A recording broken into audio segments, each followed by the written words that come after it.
ഒരു രാജ്യം ഒരു തെരഞ്ഞെടുപ്പ് യാഥാർത്ഥ്യമാക്കും മൂന്നാം നരേന്ദ്രമോദി സർക്കാരെന്ന് അസന്നിഗ്ധമായി പറഞ്ഞു കഴിഞ്ഞു. കേന്ദ്ര മന്ത്രിസഭ രാംനാഥ് കോവിന്ദ് മുൻ രാഷ്ട്രപതി അധ്യക്ഷനായുള്ള കമ്മിറ്റിയുടെ റിപ്പോർട്ട് അംഗീകരിച്ചു. നമ്മൾ ആലോചിക്കുമ്പോൾ വളരെ ശരിയായ ഒരു തീരുമാനമാണ്. കാരണം നമ്മുടെ നാട്ടിൽ തെരഞ്ഞെടുപ്പ് ഒഴിഞ്ഞൊരു സമയമില്ല. പഞ്ചായത്ത് ഇലക്ഷൻ, അത് കഴിഞ്ഞ് അസംബ്ലി ഇലക്ഷൻ, അത് കഴിഞ്ഞ് പാർലമെൻറ്റ് ഇലക്ഷൻ, ഇങ്ങനെ രാജ്യത്തെ ഏതെങ്കിലും ഭാഗത്ത് എപ്പോഴും തെരഞ്ഞെടുപ്പായിരിക്കും. ഇതിനുവേണ്ടി വ്യയം ചെയ്യുന്ന കോടിക്കണക്കിന് രൂപയാണ്. എല്ലാ തെരഞ്ഞെടുപ്പുകളും ഒരേ സമയത്താണെങ്കിൽ പഞ്ചായത്ത് സമിതി, സംസ്ഥാന സർക്കാർ, കേന്ദ്ര സർക്കാർ എല്ലാം ഒരേ കാലയളവിൽ വരികയും ഒന്നിച്ച് മുന്നോട്ട് പോവുകയും ചെയ്യും. രാജ്യത്തിൻ്റെ തുടക്കത്തിൽ സ്വാതന്ത്ര്യം കിട്ടുമ്പോൾ അങ്ങനെയായിരുന്നു. പിന്നീട് അത് അട്ടിമറിക്കപ്പെട്ടത് EMSൻ്റെ മന്ത്രിസഭയെ കേന്ദ്ര സർക്കാർ പിരിച്ചുവിട്ടതുകൂടിയാണ് ഈ മന്ത്രിസഭകളുടെ ഊഴത്തിന് ഈ ടേമിനൊരു വ്യത്യാസം വന്നു. പിന്നെ ഭൂരിപക്ഷം നഷ്ടപ്പെട്ടുമൊക്കെ ഈ താളം തെറ്റി, ഈ ടേം തെറ്റിപ്പോയിട്ടുണ്ട്. എന്നാൽ പോലും ഒറ്റ തെരഞ്ഞെടുപ്പ്, ഇപ്പോൾ നമ്മൾ കേരളത്തിൽ panchayat election, block panchayat election, ജില്ലാ പഞ്ചായത്ത് ഇലക്ഷൻ ഇതെല്ലാം ഒന്നിച്ചാണ്. ഒരു കുഴപ്പമില്ലാതെ 3 ത്രിതല പഞ്ചായത്ത് വന്നുകൂടി 3 തവണ വോട്ട് ചെയ്ത് നടക്കുന്നുണ്ട്. അതുപോലെ ഈ 3 tier local body, state election, central election ഇത് ഒന്നിച്ച് നടത്തിയാൽ ഒരുപാട് പണം ലാഭിക്കാൻ കഴിയും. അതെ, ഇതിപ്പോൾ മാർച്ചിൽ നമ്മുടെ ഈ പൊതു തെരഞ്ഞെടുപ്പ് നടക്കുന്നതിന് മുമ്പാണ് കോവിന്ദ് കമ്മിറ്റി റിപ്പോർട്ട് കൊടുത്തത്. അത് 100 ദിവസത്തെ ഈ സർക്കാരിൻ്റെ 100 ദിവസത്തെ പരിപാടികളിൽ പെട്ടതായിരുന്നു ഇത് നടപ്പാക്കും എന്നുള്ളത്. ഇപ്പോൾ ഇന്ന് തീരുമാനം മന്ത്രിസഭ അത് എടുക്കുകയും ചെയ്തു. ലോക്സഭാ സംസ്ഥാന തിരഞ്ഞെടുപ്പിൻ്റെ അതാണ് ഒന്നിച്ച് നടത്തുക എന്നുള്ള ആദ്യപടി. അത് നടത്തിക്കഴിഞ്ഞാൽ പിന്നെ 100 ദിവസത്തിൻ്റെ ഉള്ളിൽ തദ്ദേശ തെരഞ്ഞെടുപ്പുകൾ നടത്താനാണ് തീരുമാനിച്ചിരിക്കുന്നത്. അപ്പോൾ ഇതിൻ്റെ ഭാഗമായിട്ട് തദ്ദേശ തെരഞ്ഞെടുപ്പും കൂടി ഇതിൻ്റെ അജണ്ടയിൽ വരുന്നുണ്ട്. ഇതിനു വേണ്ടിയിട്ടൊരു ഇംപ്ലിമെൻറ്റേഷൻ ഗ്രൂപ്പിനെ നടപ്പാക്കൽ സമിതിയെ വെക്കണമെന്ന് ആ കമ്മിറ്റി റിപ്പോർട്ടിൽ പറഞ്ഞിരിക്കുന്നു. നന്നായി ചെലവ് കുറയും എന്നുള്ളത് ഇതിൻ്റെ വലിയൊരു ഗുണമാണ്.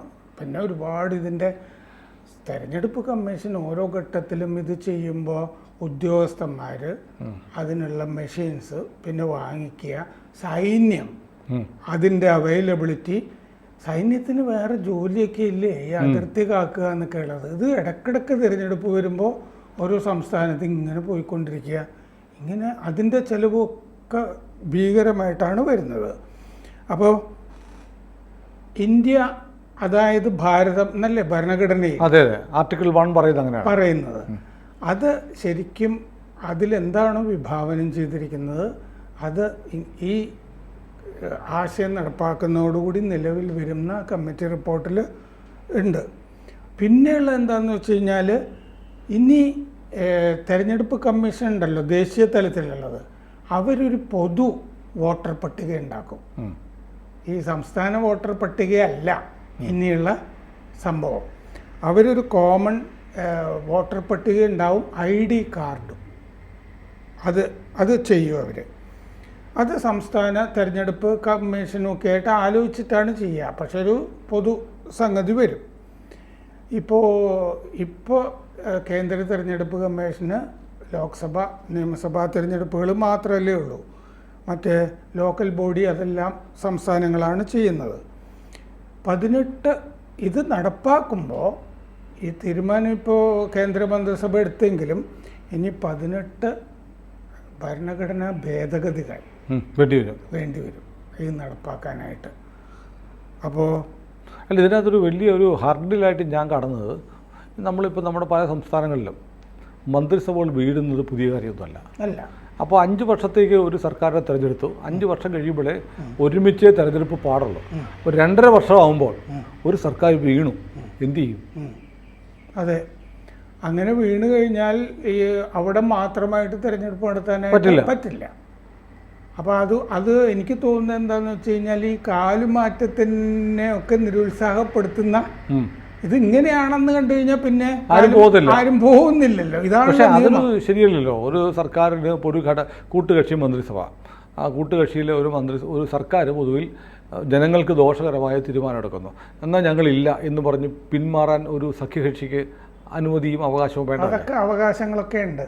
ഇതിനെ സംബന്ധിച്ചിട്ടുള്ള കേസുകളൊന്നും നമുക്ക് തള്ളിക്കളയാൻ പറ്റില്ലല്ലോ. അതൊക്കെ വരും എന്നൊക്കെ ഉള്ളത്. അത്തരം ഘട്ടങ്ങളെ പറ്റിയൊക്കെ ഈ കമ്മിറ്റി റിപ്പോർട്ടിലൊക്കെ പഠിച്ചിട്ടുണ്ടാവാം. നമ്മുടെ ആശങ്ക അവരിതൊക്കെ ഈ എല്ലാ വശങ്ങളും അവർ പരിശോധിച്ചിട്ടുണ്ടാവാം. ആ റിപ്പോർട്ട് പൂർണ്ണതോതിൽ പ്രസിദ്ധീകരിച്ച് വരുമ്പോൾ നമുക്കറിയാം. അതെ, ആ കാര്യങ്ങൾ അതാണ് എൻ്റെ മനസ്സിലും ഉണ്ടായിരുന്നൊരു കാര്യം. കാരണം ഇടയ്ക്ക് വെച്ച് രാജിവെച്ച് പോയ ആളുകൾക്ക് നിയമസഭ ഡിസോൾവ് ചെയ്യുന്നൊക്കെ പറയാം. അതെ അതെ. പക്ഷേ അതിനൊന്നുള്ള സ്കോപ്പ് ഈ ഒന്നിച്ച് ഇലക്ഷൻ എന്ന് പറഞ്ഞാൽ പിന്നെ ഉണ്ടാവില്ല എന്ന് പറയുമ്പോൾ അത് ഇടയ്ക്കിടയ്ക്ക് വീണ് പോകാനൊന്നും അതിന് പറ്റില്ല.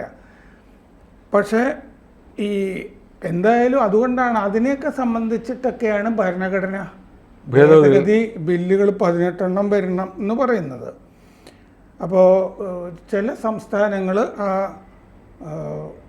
പൊതു ID കാർഡ്, പൊതു വോട്ടർ പട്ടിക തുടങ്ങിയ കാര്യങ്ങളിലുമൊക്കെ അവരുടെയും കൂടി ഈ പാർലമെന്റ് ഇലക്ഷനിലും അസംബ്ലി ഇലക്ഷനിലും വോട്ട് ചെയ്യാൻ നമ്മൾ പൊതു കാർഡല്ലേ ഉപയോഗിക്കുന്നത്? ആണ്, നമ്മൾ അങ്ങനെയാണ് ഉപയോഗിക്കുന്നത്. മറ്റേ പട്ടികയും മറ്റേതിനുണ്ട്. പക്ഷെ ഇതിന്റെ കൂടെ തന്നെ മറ്റേ തദ്ദേശ തെരഞ്ഞെടുപ്പും കൂടി വരാമല്ലോ. അതെ, അതാണ്. അല്ല, അതിനും നമുക്ക് ഈ കാർഡ് മതി. ഈ കാർഡ് മതി നമുക്ക്. ഇപ്പോൾ അതങ്ങനെ മതി. പക്ഷേ ഹാഫ് ഓഫ് ദ സ്റ്റേറ്റ്സ് എന്ന് അതിൻ്റെ അകത്ത് പറഞ്ഞിട്ടുണ്ട്.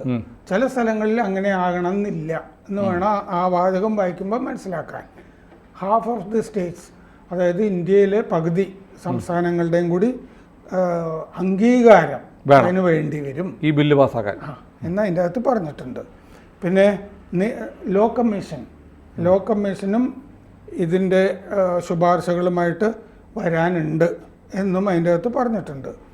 ലോ കമ്മീഷൻ ഈ 3 ടയർ ലോക്സഭ, സംസ്ഥാനം, ലോക്കൽ ബോഡി, മുനിസിപ്പാലിറ്റി, പഞ്ചായത്ത് 2029 മുതൽ ഇങ്ങനെ ചെയ്യാം എന്ന് ശുപാർശ ചെയ്യാൻ പോവുകയാണ് എന്നാണ് പറയുന്നത്. ലോക്കൽ ബോഡി ഇലക്ഷൻ 2029 ഈ ഇന്ത്യയിൽ ഒരു എല്ലായിടത്തും ഒരുമിച്ച് നടക്കണം. അതെ, അങ്ങനെയാണ് വരാൻ പോകുന്നത്.